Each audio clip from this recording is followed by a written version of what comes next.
una paz global, justa y duradera. Estos son los sueños de la conferencia que va a comenzar el próximo mes sobre la guerra en Ucrania.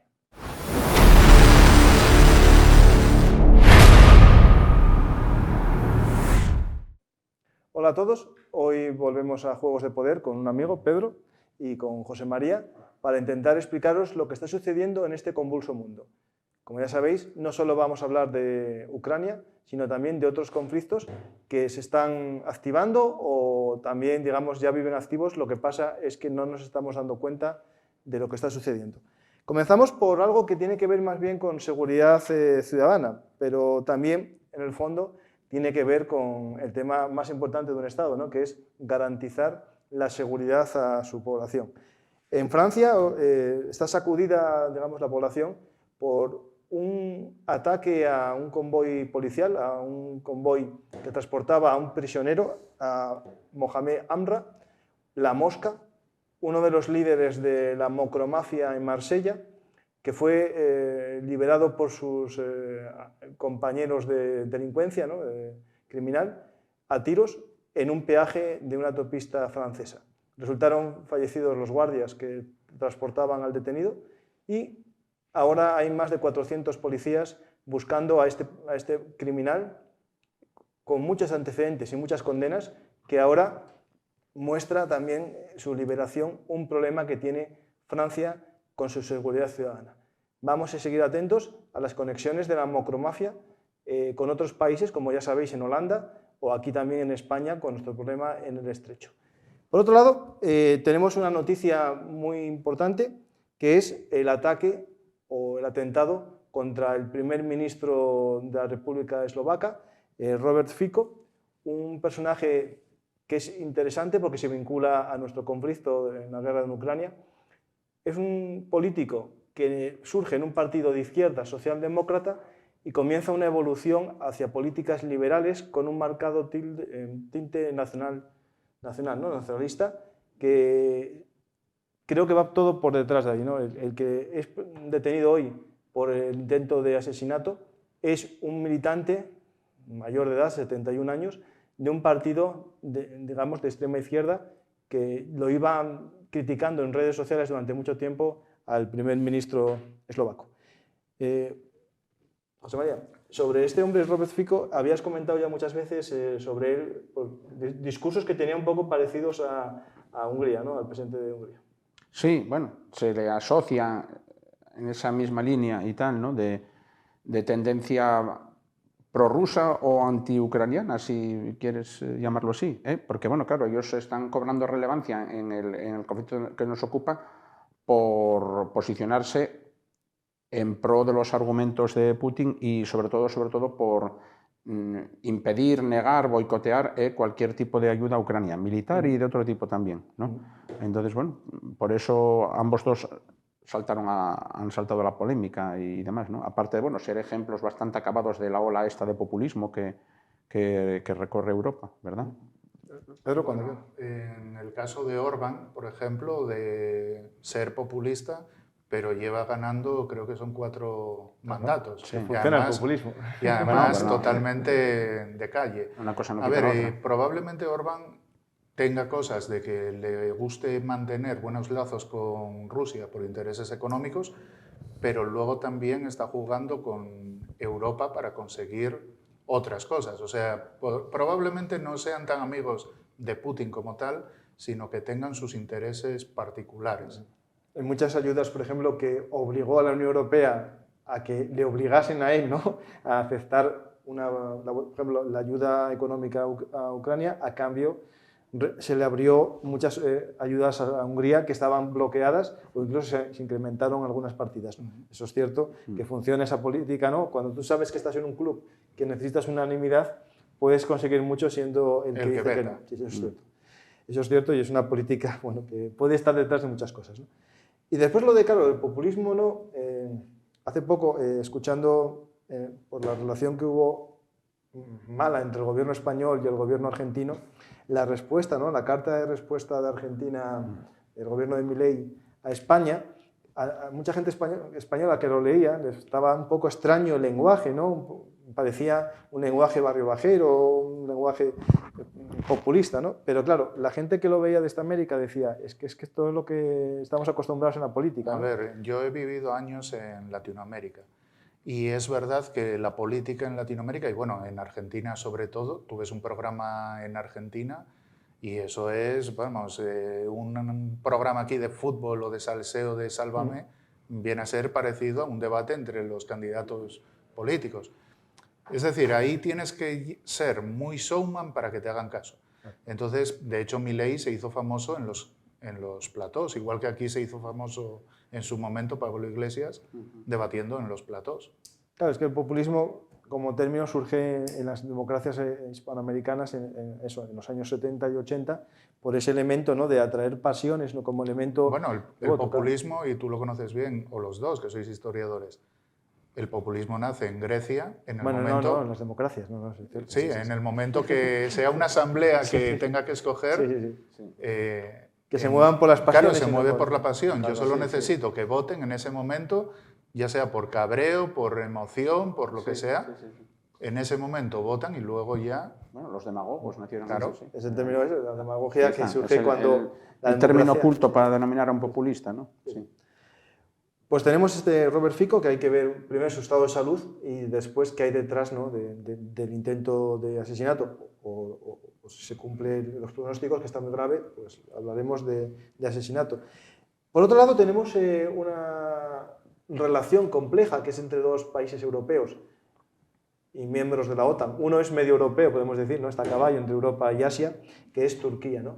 Estos días hubo una reunión entre Grecia y Turquía, entre Mitsotakis y Erdogan, en el que parece que comienzan una agenda positiva, es las palabras que ellos tenían.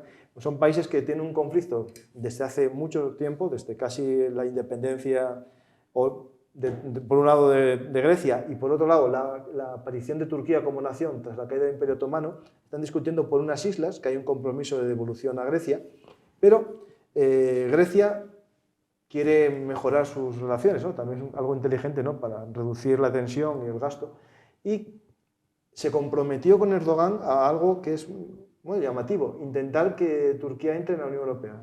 Grecia va a ser como la carabina, ¿no?, la Celestina. Y en esta reunión sale algo muy llamativo que nos vincula con el otro conflicto que está latente ahora mismo, que es cuando Mitsotakis dice que Hamás es un grupo terrorista y Erdogan dice que no es un grupo terrorista, sino, palabras textuales, un grupo de personas que intentan proteger su propia tierra, ¿no? Esto ya se sabe que Erdogan había recibido no hace mucho a los líderes de Hamás y tiene una buena relación desde hace tiempo con los hermanos musulmanes turcos, que se vinculan a los hermanos musulmanes griegos y a los gazatís, ¿no? Y hay una declaración que dijo Erdogan que tenían a 1000 heridos de Hamás en los hospitales de Turquía.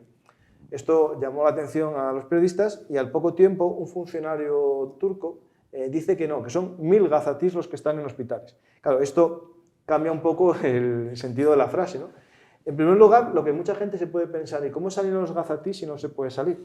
Al parecer hubo un acuerdo con Israel para salir ciertos heridos y por lo tanto entendemos que si hay aprobación puede que no sean de Hamás, salvo que sean de los que sacaron de Hamás a cambio de liberar rehenes. No está muy claro eso. Puede ser. Y después otra cosa que me llamó la atención es que pese al bloqueo por parte de Israel y pese al bloqueo egipcio, que ya vemos que hicieron una triple alambrada, un muro cada vez más alto, se puede escapar y de hecho hay gente que está recolectando dinero para salir de Gaza.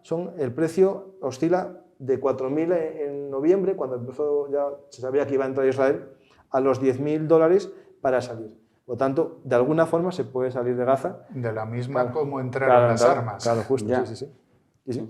Lo digo porque es importante entender que sí se puede. Y lo dejamos ahí, cómo salieron estos 1000, si son de los que llegan a acuerdo con Israel o que sean gente de Hamás que haya salido de otra forma ilegal, ¿no? Ilegal o irregular.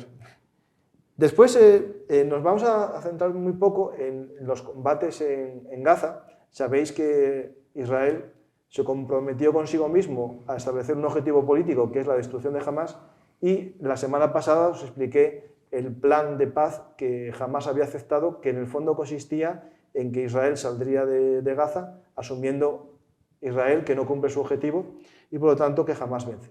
No se llegó a ese proceso de paz y hoy continúan los combates en Gaza.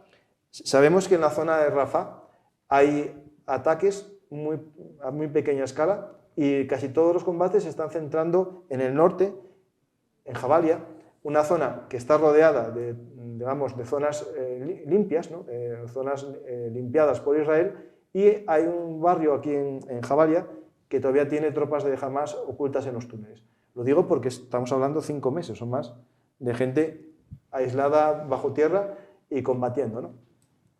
Lo dejamos aquí y nos vamos a Ucrania. ¿O tenemos algo que comentar de cosas en común o cambios que esta guerra de Hamas, de Israel contra Hamas, pueden modificar el arte de la guerra? ¿Alguna cosa interesante? A ver, yo creería que el combate de Israel contra Hamas no es especialmente diferente a lo que ha hecho Israel en las últimas décadas. Es decir, al final es un grupo insurgente, una guerrilla mejor o peor armada, pero armamento muy ligero, muy metido en la ciudad, porque es un movimiento urbano, y entonces sería muy parecido a las luchas que tuvieron los americanos en Irak con las tropas, por ejemplo, del Mahdi, eran Fallujah, etc.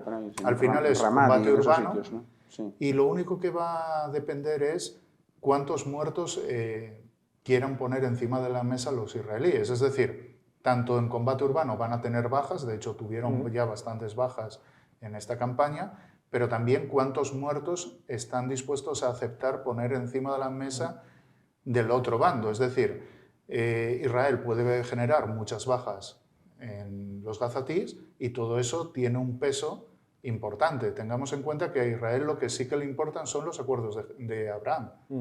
De hecho, aunque Arabia Saudí dio hacia atrás un stop en los procesos, no los ha roto. Y la idea es que probablemente en unos meses volvamos a tener otra vez relaciones Israel-Arabia Saudí. Sí. Luego, eso es en verdad lo que a ellos les interesa. Poner demasiados muertos podría generar... Claro, esto, aunque es algo que puede ser criticable y por muchos una banalización, en todo conflicto urbano hay un ratio, ¿no?, de civiles fallecidos y militares. Las cifras, cuando las decimos en completo, basándonos en fuentes de Hamas y su Ministerio de Sanidad, hablan de 35.000 fallecidos en lo que va de guerra. Y Netanyahu dijo esta semana algo que cuadra o se acerca mucho a esta cifra, ¿no? Habla de que ellos liquidaron a 11.000 milicianos o miembros, ¿no?, de Hamas y fallecieron o murieron 14.000 civiles, ¿no?, que suma ya, bueno, no son 30.000, pero bueno, está cerca la cifra, ¿no? Por lo tanto, es cierto que podemos estar hablando de esa cantidad de muertos, pero cuando las cifras las separamos, ¿no?, y metemos el ratio de civiles comparado con el de militares, en la historia, los ratios de combate en ciudad, hay más muertos civiles que militares, por el hecho de que estamos en un lugar muy denso, ¿no? Aquí entra en juego lo que ya explicamos muchas veces, que es el intento de hacer corredores para que la población salga, ¿no? El problema que esos corredores salen también los Hamas, o no se permite que salgan. No, eso es un tema que cada vez se está viendo más. En Stalingrado, Stalin no permitió que la población saliera. Él dijo que para nada. No, y en Berlín tampoco. Y jamás dijo que en su momento que la población civil iba a dar su pago o su precio por la defensa de la causa. Es decir, eso se supo. Es verdad que después no tuvo control de todas las salidas de personas. Y el problema que estamos combatiendo en ciudad, que es el peor escenario para los que están sufriendo una guerra. Porque una guerra en un campo abierto, ahí en Ucrania, fallecen los soldados. Pero en una ciudad fallece todo el mundo que está en esa ciudad. Claro. Y luego se da el fenómeno, en Ucrania estamos viendo, de que Ucrania sí procura hasta donde puede, pero que es que a veces es tan difícil evacuar a las poblaciones, pero es que hay mucha gente que se niega en absoluto. Y hemos visto en localidades que fueron totalmente devastadas y tal, cómo aún sobrevivían ancianos de 90 y pico años entre las ruinas que se intentó evacuarlos y se negaban por completo. A ver, eso ha pasado en todas las guerras. Sí. Mucha gente se niega a evacuar porque no quiere perder su casa, etc.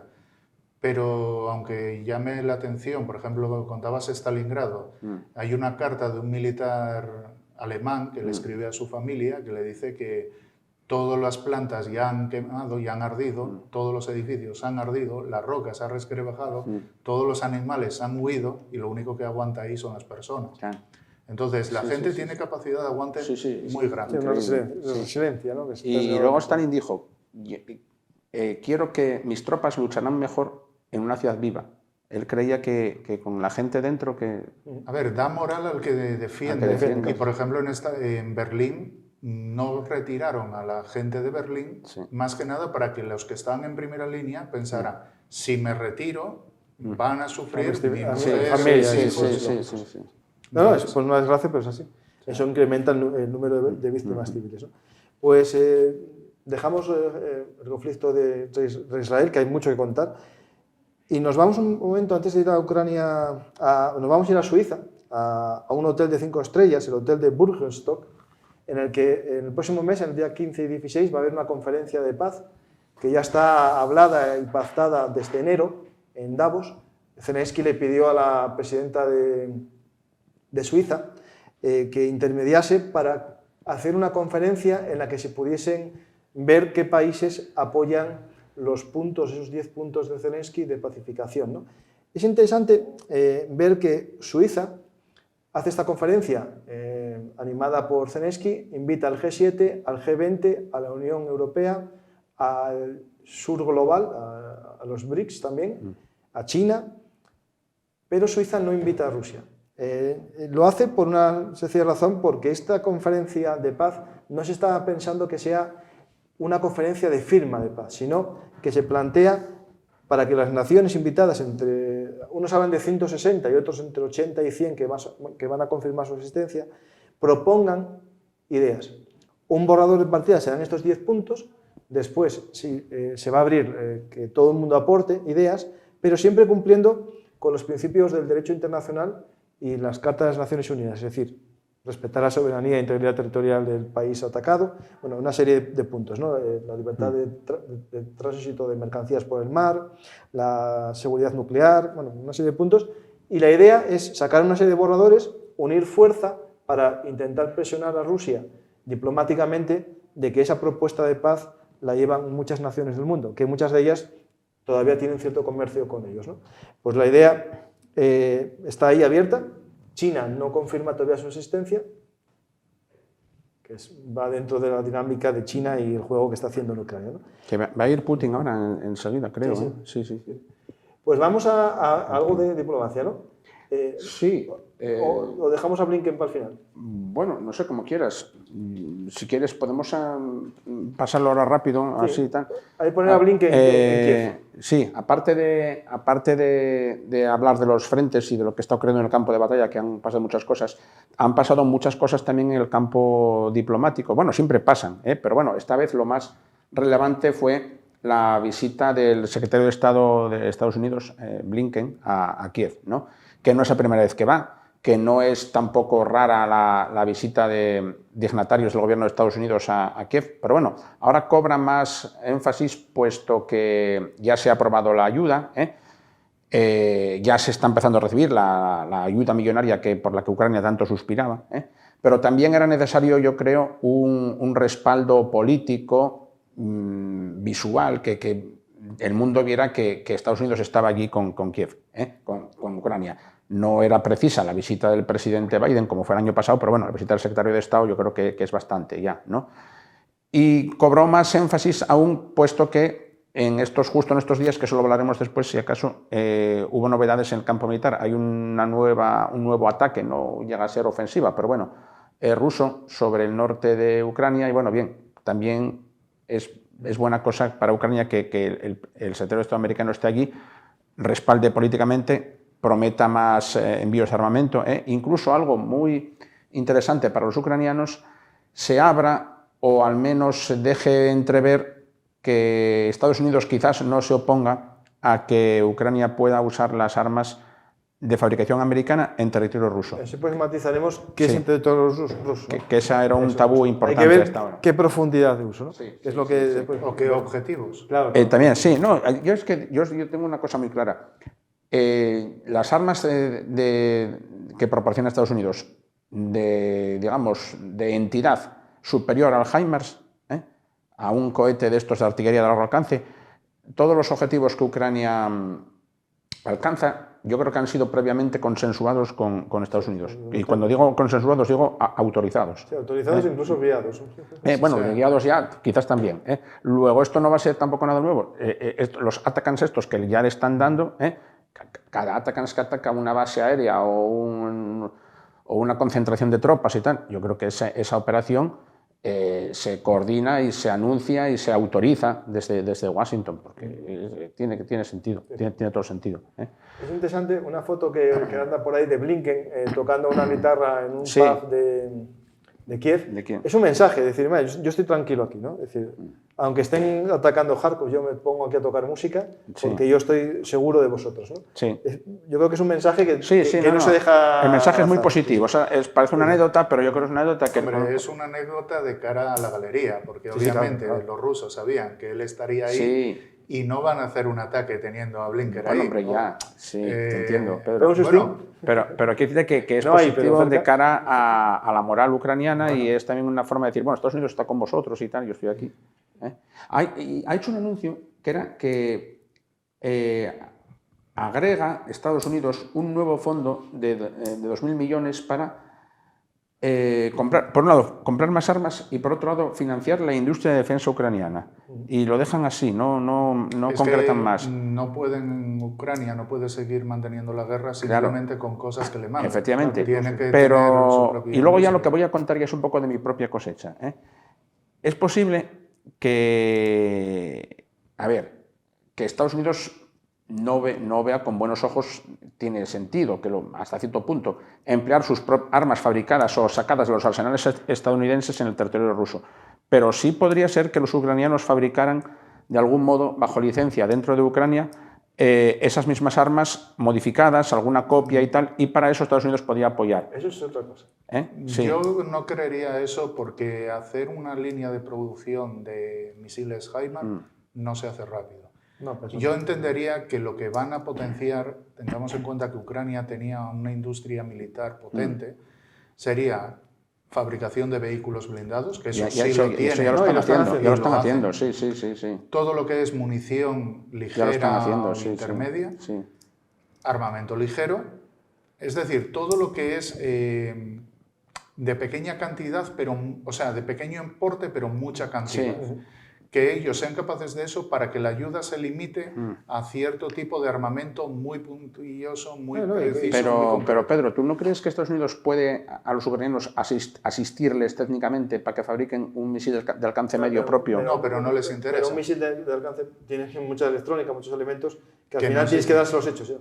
Y al final que solo se sea lo das. montarlos. Sí. Claro, pero Reduces la huella logística, pero no mucho tampoco. Pero sería una forma de un poco burlar ese tabú también, decir, no, porque al final todo el mundo, a ver, si te tiran un misil que se parece a un HIMARS y suena como un HIMARS y explota como un HIMARS, Pero aparte es que me da igual que pongan Made in Kiev o Made in la placa Illinois.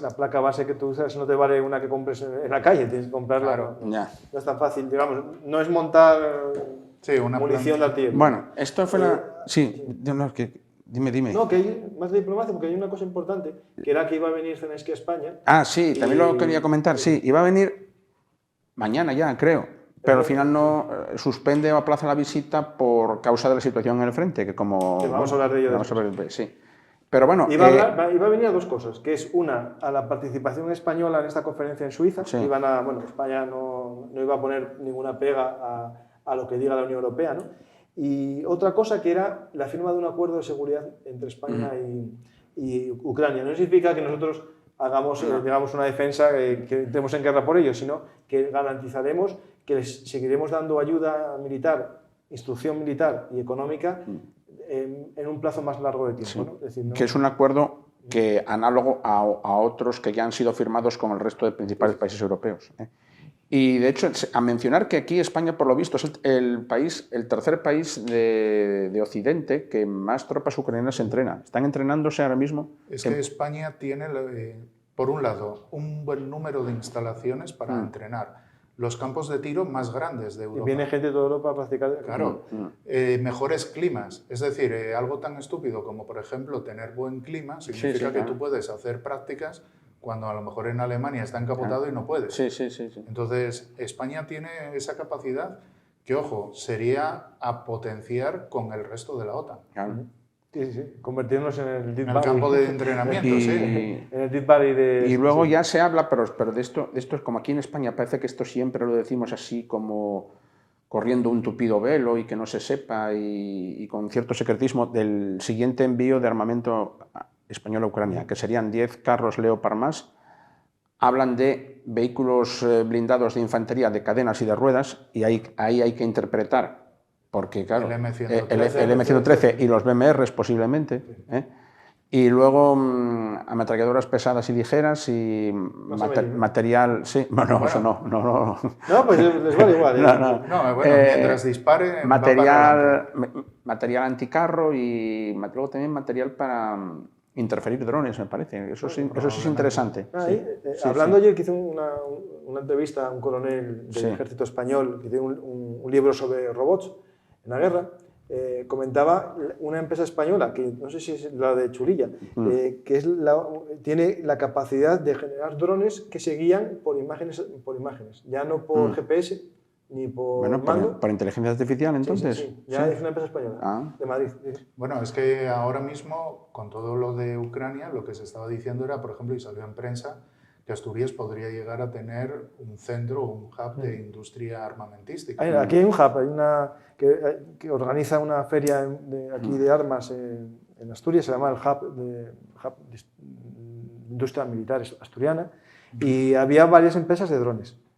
Y una muy interesante, un proyecto que está en la Universidad de Oviedo, con ella, que es un dron que tiene un sistema de detección de minas. Entonces él avanza a ras de suelo y va encontrando las minas y objetos IED que haya por el camino. Es decir, es una posibilidad que tenemos para generar una nueva industria militar más pequeña, tipo de estas israelí, ¿no? Con muchas empresas pequeñas que aporten ideas y después se vayan a la idea al ejército y el ejército invierta en ellas. Claro.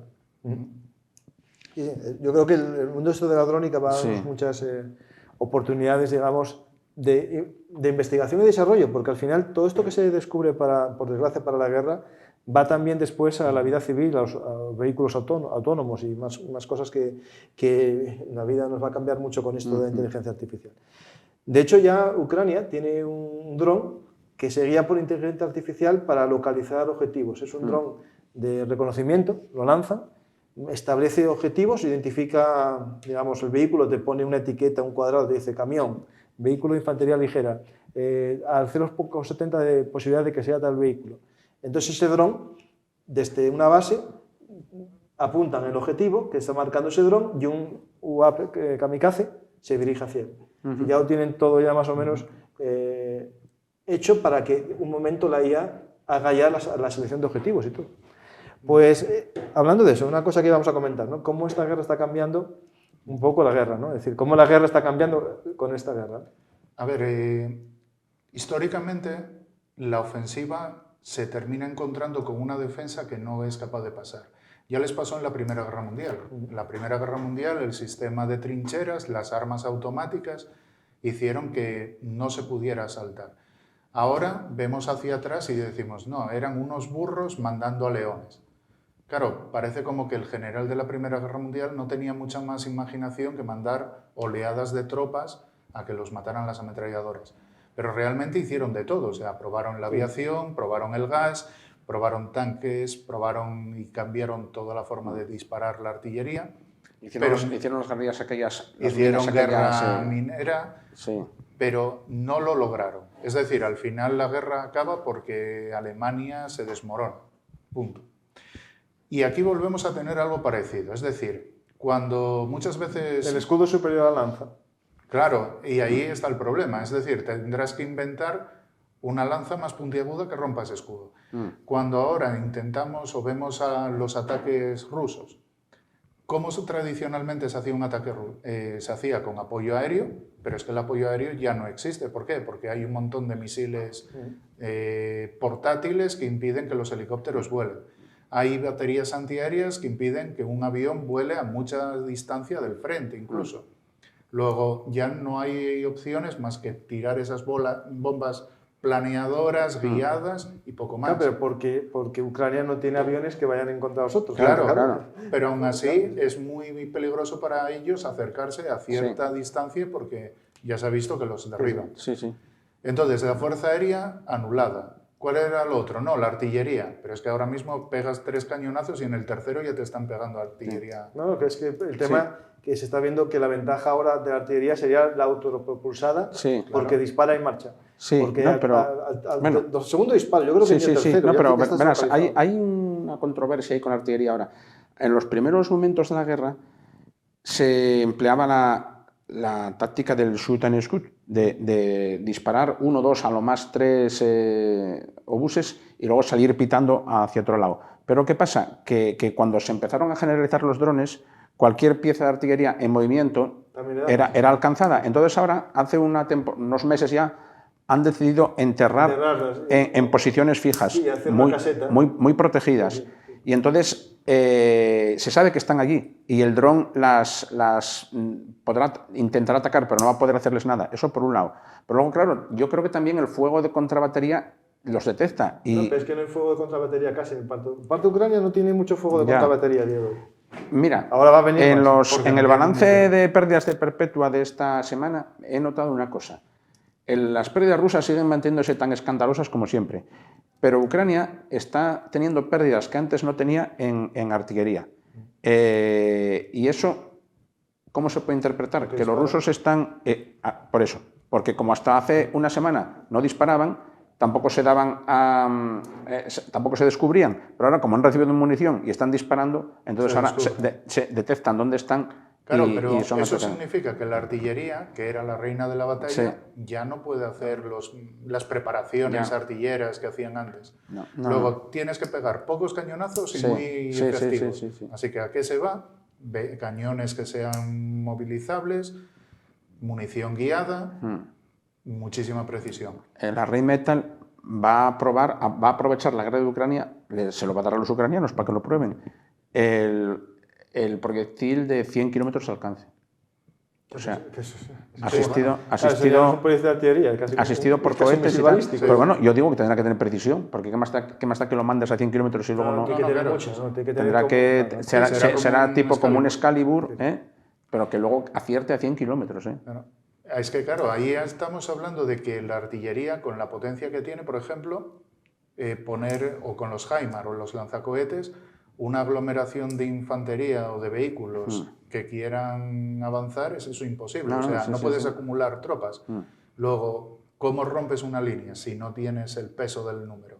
Entonces, ahí es cuando ves esos ataques que parecen estúpidos de una decena de tipos avanzando por ahí, y dices, es que la única manera es que avancen 10 en un campo gigantesco, porque tirarles cañonazos es desperdiciar munición. No, y aparte hay un factor que hay que entenderlo en todo esto. Eso antes se veía en la niebla de la guerra, eso estaba en la niebla de la guerra. En la Segunda Guerra Mundial, esos avances que había de 20 o 50 podían ser observados por una avioneta de estas estorchas tal. Y bueno, cuando estaban cerca, el alcance de los cañones de artillería o al alcance de las piezas de los carros de combate o los anticarros, bueno, 2 kilómetros, 3 kilómetros, empezaban a machacar. ¿Pero qué pasa ahora? En los primeros momentos de la guerra vimos muchas destrucciones con los Javelin, con los Low, tal. Es decir, ¿por qué? Porque estaban dentro de un alcance de 2 kilómetros, 3 kilómetros, que era factible ese tipo de arma. Ahora, las destrucciones se hacen mucho antes de llegar a la línea de enfrentamiento. Es decir, una columna que avanza desde un poblado en manos rusas, avanza 20 kilómetros por el campo, ya es observado por unos drones de observación, y en el alcance de los 10 kilómetros de los kamikaze empiezan a mandarles oleadas. En la aproximación. Claro, nosotros vemos el exitoso, ¿no? Dice, mira, con un dron destruido. No, a lo mejor lanzaron 20 o 30 drones para dar un objetivo. El mejor vídeo que vimos eso fue en el que hicimos el frente de batalla el otro día de los motoristas. Ah, sí. Como para destruir a dos motoristas, a un motorista, o sea, una moto que iban dos personas dentro, Sí. les lanzaron como unos 20 drones. Sí, sí. Y fallaban incluso cuando estaban parados. Sí. Es decir, la Sí, moto sí. estaba caída, ellos en el suelo, Sí. les lanzaban un dron que fallaba. Por lo tanto, ese vídeo nos puede servir mejor de referencia que los vídeos que solo vemos un disparo, Y una una acción. destrucción, ¿no? Y eso explica muchos campos de batalla llenos de cráteres. de cráteres pequeñitos, que o son de mortero o son de dron, no son de artillería, ¿no? Y eso, claro, está cambiando toda la concepción de la guerra. Al final, Tortuga, ¿no? Ese vehículo Sí. Tortuga que lo podéis poner, ¿es destruible? Claro que sí. ¿Es una ñapa? Claro Sí. que sí. Es una necesidad de estas hecha por los hombres para intentar sobrevivir, es cierto. Pero claro, si a ese le dieron con una pieza de artillería, no iba a sobrevivir ni con jaula ni sin jaula, pero contra un dron puede que haya sobrevivido el primer impacto y necesite un segundo para ser destruido. Pero un segundo que dé en el mismo lugar. Sí. Porque si da en otro lugar del tendejón o de la casa prefabricada, nos encontramos Puede es decir, al aguantar. final algo Sí. vale. Es decir, si lo hacen y lo repiten es porque tienen la sensación de que valga, aunque sea eso psicológico. De todas formas, Sí, bueno. hay algunos de ellos, uno que hemos visto, que la torreta no gira en absoluto, que está totalmente bloqueada. Eso es un Stug. Ya. No, eso No, está pensado- pero eso es es un que, ariete, eso es un ariete. el Stug, todavía el cañón tenía Bueno, pero unos el- grados de margen. No, pero es que aquí no tienen nada. No, pero eso es para ir caminando, disparando Sí. en línea recta Sí. y detrás de él avanza la columna de vehículos de infantería, pero es un ariete, es decir, yo lo veo un ariete medieval. La idea del ariete medieval es ir en línea recta. Ya. Al A final, ver, lo que sí es verdad es que tal y como está la capacidad de destruir vehículos, lo que se abre la pregunta es, ¿tiene sentido un tanque como un Leopard 2A8 Plus, no sé qué, Sí. que vale 10 millones de euros No, y te lo 10 puedes más. o más, Más. y te lo puedes cargar con un misil que vale 50.000 euros? Escucha, Pedro, creo, si no leí mal, pero eso se puede comprobar, que Italia ahora quiere encargar a Alemania el Leopard 2A8 y creo que les va a salir a 30 millones de euros la unidad. Bueno, yo había oído que el Marder, el vehículo de combate alemán, valía 17. No, el cual, el que están haciendo, el que están que van a diseñando meter- ahora, será No, uno que empiezan en producción. eso. No, Yo pero espera. había oído que pero- eran 17 pero, millones Pedro, y es no, un no, carro de no, combate no que liemos, aguanta esta ametralladora pesada. no liemos más. a la gente. Hay un Marder ahora en Ucrania que es de los años 70. No, eso No, sí. no, Ese no, vale, bien, porque si no luego la gente como no está no, a ver, tanto- como decir el Panther. No, pero el nuevo Marder alemán, Sí. el Marder prototipo que están sacando ahora. Sí, no, carísimo. Sí, Claro, sí. pero es que luego piensas y dices, a ver, ¿ya esto qué aguanta? No, hasta calibre 14,5, cinco, que es sí. el calibre de una ametralladora pesada Sí. rusa. ¿Tanto Y cuánto para dices, esto? A ver, veamos, el problema del Marder o de los BMP. El BMP nace en los años 60. ¿Qué era lo que tenía enfrente? Gente con fusilería, con lo que, bueno, hasta ametralladora pesada aguanto. Pero luego, por ejemplo, la OTAN no tenía lanzadores tipo RPG. Empezó a aparecer el M-72, que era el lanzacohetes pequeño americano, Sí, sí, sí. pero ese usaba una mira metálica, es decir, el alcance Había que mucho acercarse más... mucho. Claro, Sí. hasta 300 metros no atinaba ni a un tanque grande porque no le acertaba. Claro. Entonces, ellos, ¿qué hacían? Bueno, llégate a 350 metros, sacas a la infantería. ¿Por qué 350? Porque los Kalashnikov tienen un alcance efectivo de 350.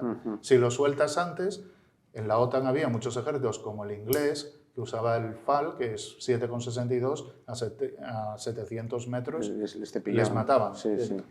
Ahora ya no, es que ahora el C-90 español lleva una mira óptica, Sí. que tiene un alcance de 500 metros, más o menos eficaz. Con que le dé, Sí, despanzurra a cualquiera de Y ellos. se acabó. Entonces, claro, hay demasiados cohetes que son de uso desechable, porque el C-90 es uso desechable, es Sí. decir, le puedes dar uno a cada miembro de Bueno, un ahora, pelotón. ahora ya hay otro recargable. Ahora pero hay uno sí, recargable, Sí, sí. pero claro, estamos hablando de armamento, digamos, ligero, que va con objetivos y que puedes atinarle a un vehículo a 500 Claro, sí, metros sí, sí, tranquilamente. Eso cambia todo el arte de la guerra. Y de hecho, tiene que ver con lo que vamos a hablar ahora, que es la ofensiva rusa en Kharkov, Sí. que es justo en la línea fronteriza. Hay que entender que, a ver, aunque nos parezca extraño, es más fácil invadir la frontera cuando tienes prohibido atacar la retaguardia enemiga. Es decir, cuando estamos hablando en Avdiivka, que yo puedo atacar 15 kilómetros de retaguardia y la concentración de tropas, pero claro, cuando me atacan desde la propia línea fronteriza y tengo la prohibición de los que me dan las armas de usarlas en territorio ruso, yo no puedo atacar la concentración de tropas que se me avecina, solamente cuando crucen la línea. Es un poco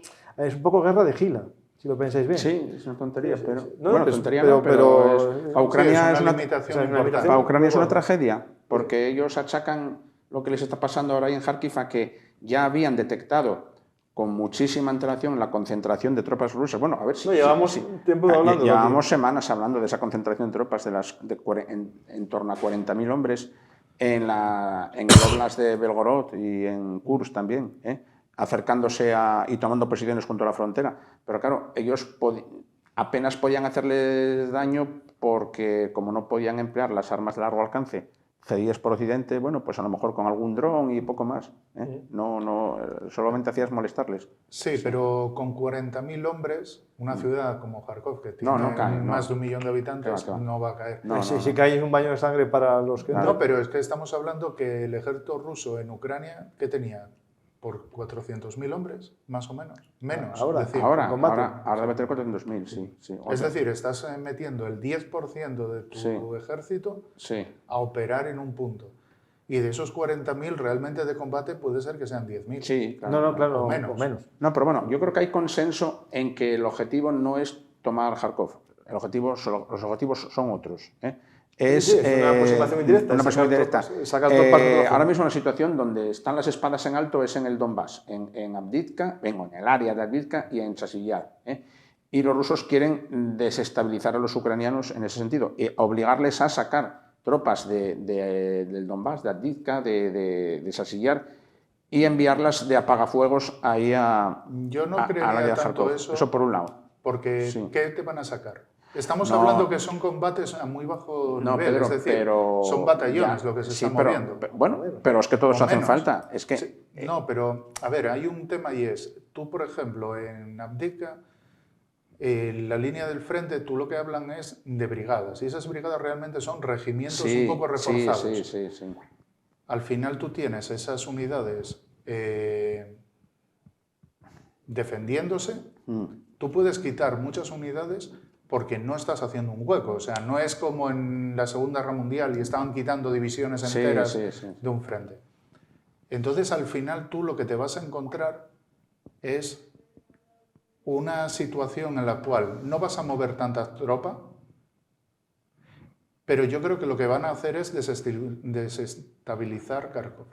Porque cualquier ataque que hagan en Avdiivka, ¿qué van a conseguir? No, nada. El prado de patatas de Vladimir. Sí, tomar otra aldea de estas de 500 habitantes y tal. No, pero ellos llevan ya meses queriendo desestabilizar Kharkiv capital, castigando a la población local, porque Kharkiv está a 25 kilómetros de la frontera rusa. Entonces ahí le pueden dar, casi ya le pueden dar con artillería. Todavía no, pero si avanzan un poco más podrían empezar a sacudirle con artillería también. Pero le están dando con las bombas deslizantes, con todo el elenco de misiles que tienen y tal, y quieren crear un caos y una desmoralización en la población de Kharkiv. A ver si hay una desbandada o a ver si pasa algo de esto. Ese pánico genere protestas contra el gobierno. Sí, efectivamente, una desestabilización social y moral y política. De hecho, a ver, lo que han avanzado en estos ataques sobre el norte de Kharkiv es en dos ejes que se han configurado, 7 kilómetros en uno y 7 kilómetros en otro. 7 en 3 días es mucho para Sí, pero bueno, a lo que llevamos es una... ¿Por qué? Porque avanzaron en un territorio vacío. Esto hay que entenderlo, que los ucranianos no tenían la línea defensiva principal en la frontera, la tienen un poco desplazada por lo que comenté no puedo atacar la retaguardia del avance, lo que hago es tirar hacia atrás para poder destruirles mientras avanzan. Por esos 10 kilómetros que atacan los drones, ¿no? Claro. Como eso no lo puedo hacer en territorio ruso, retrocedo. ¿Qué pasa? Que también había una unidad territorial en una de las zonas que no combatió muy bien, le pilló de improviso y se retiró un poco apresuradamente. Y de hecho Ucrania cesó al mando de ese sector y puso a otro general de brigada joven que ya se había distinguido en la guerra del Donbass, que fue creo que fue uno de los que retomaron Mariupol en la guerra de 2014, y en esta guerra de ahora fue uno de los protagonistas de la ofensiva en Jersón. Entonces, bueno, gesto político-militar, hacer un cambio de... Pero hay cosas que después triste verlo, ¿no? O ver, ¿no? Que es, por ejemplo, la voladura de un puente en un repliegue no se haga con cargas de munición. Es decir, no estaba preparado la voladura de ese puente y lo destruyen con un dron, es decir, o con artillería. Es decir, no es lógico. Es decir, tú tienes que tener preparado una línea defensiva en la que el repliegue se destruya. Y eso ya les pasó más veces a Ucrania. Porque yo creo que tienen en la mente solo avanzar y recuperar territorio. ¿no? Pero claro, tú tienes que tener eso preparado para minarlo. Claro, Y hay otras imágenes que se ven, por ejemplo, de excavadoras destruidas en esa línea principal. Significa que estaban todavía en fase de construcción de las defensas. Que es verdad que a lo mejor es una defensa que está mejorando ahora porque la buena está más atrás. Puede ser. Y la gran defensa que ya vimos imágenes está más atrás. La línea, quieres decir, Estaban mejorando las primeras, ¿no? Pero es verdad que parece que les pillaron en esa zona. Hasta cierto punto. Rusia también tiene su inteligencia y sus servicios de inteligencia que les informa que de todo el frente, si podéis poner el mapa de Kharkov. La zona de Kharkov es la región más prorrusa de Ucrania. Pero históricamente bueno, eso en teoría, pero yo no creo que ese sea el criterio que guió a los rusos a la hora de atacar. Ellos yo creo que atacaron allí donde vieron que... Atacaron a la segunda ciudad más importante de Ucrania. No, pero Pedro... Con un núcleo industrial. El sector del frente que ellos escogieron sería el más flojo. De ese frente, esa zona que de hecho, bueno, va hacia la capital, pero está, digamos... Pero mira, ellos ¿sabes lo que crean? Que, coño, nos lo dicen para ahí cualquiera. Oye, ¿qué pasa? Que los rusos van a tomar Kharkiv. Ellos crean en el mundo la psicosis, el lugar común de que Kharkiv está a punto de caer. Y la gente, el hombre de la calle entiende eso. A Ucrania también interesa esa sensación para conseguir más armas. Bueno, sí, en cierto modo. Claro, es un arma de doble filo. O sea, Ucrania yo es la segunda ciudad. Es un núcleo industrial y económico. Ucrania, mira, yo tengo una teoría.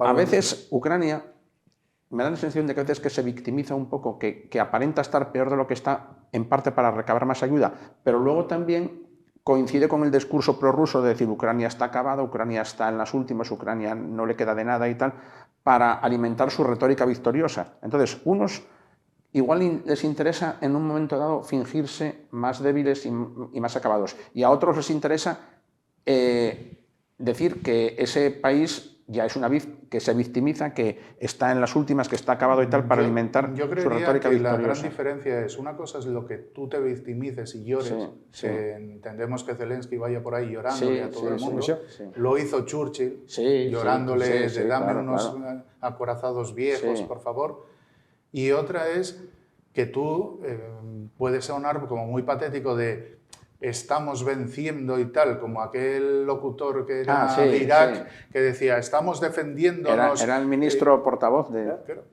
Hablando de esto, de discursos y ministros, tenemos que comentar algo, el cambio en el gobierno de Rusia, ¿no? Es decir, no dijimos Putin nada, llegó al poder por quinta vez, es de nuevo presidente, por quinta vez, y hay un cambio de gobierno. Y aprovecha, entre los grandes cambios ministeriales, el que da el cambio es a su amigo Shoigu, que casi yo creo que está con él en casi todos los mandatos, le da una patada y lo da hacia arriba, ¿no? Supuestamente deja de ser ministro para ser jefe de una... ¿Cómo es jefe de...? Bueno, es como un Consejo de Seguridad Nacional, algo así, o de Defensa Nacional, algo de esto.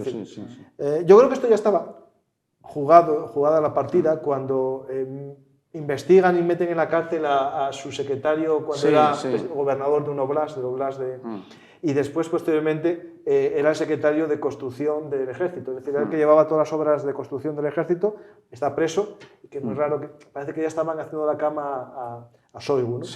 Y lo interesante es que lo destituyen para poner un economista. Aquí esto sí que me parece que es algo que podemos comentar, porque para mí tiene mucho que comentar. Quitar a Shoigu, que no era militar, que era de protección civil, pero ya tenía su currículum ahí puesto y bueno, podemos decir que era el ministro de Defensa, ¿no? A ver, yo creo que ya es porque necesitaban cambiar cara. Es decir, a Shoigu ya estaba muy criticado y yo creo que hasta interiormente pues no puedes seguir. Y luego que ya es una guerra de gestión. Es decir, el ministro realmente no es un general que vaya por ahí con el Estado Mayor moviendo divisiones.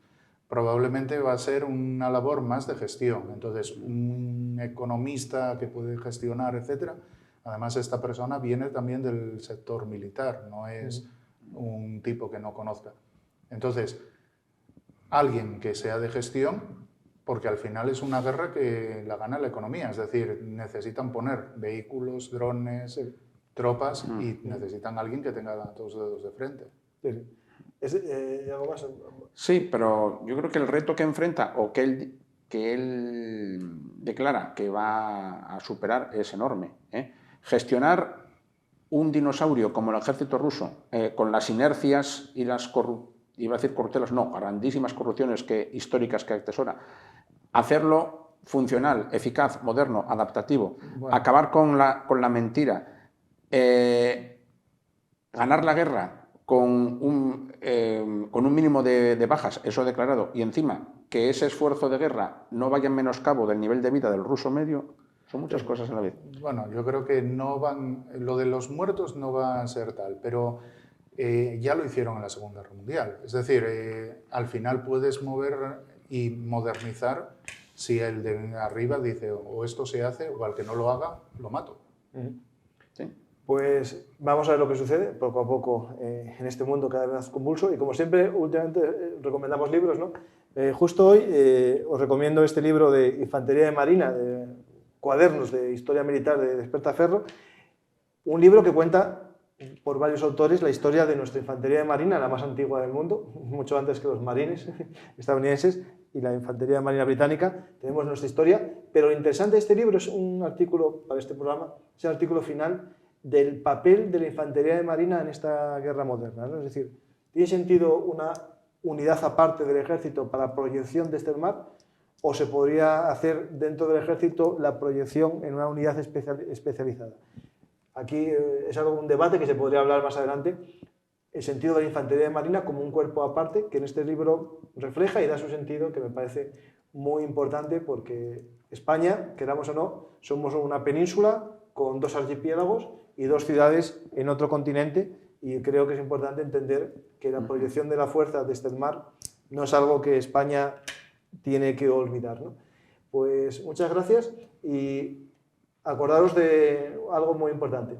El mundo va a cambiar con los robots, con las IAs y cuando hablábamos de los tanques, el blindaje, eso solo tiene un sentido, que es hacer que las personas que tripulan un tanque sobrevivan. Pero cuando no haya una persona en un tanque, el carro de combate, en vez de costar 30 millones, costará 10 y podremos mandar más carros de combate a una guerra sin que mueran soldados. Y eso nos llevará a más guerras, por desgracia. Muchas gracias a todos, Pedro y José María, y hasta la próxima.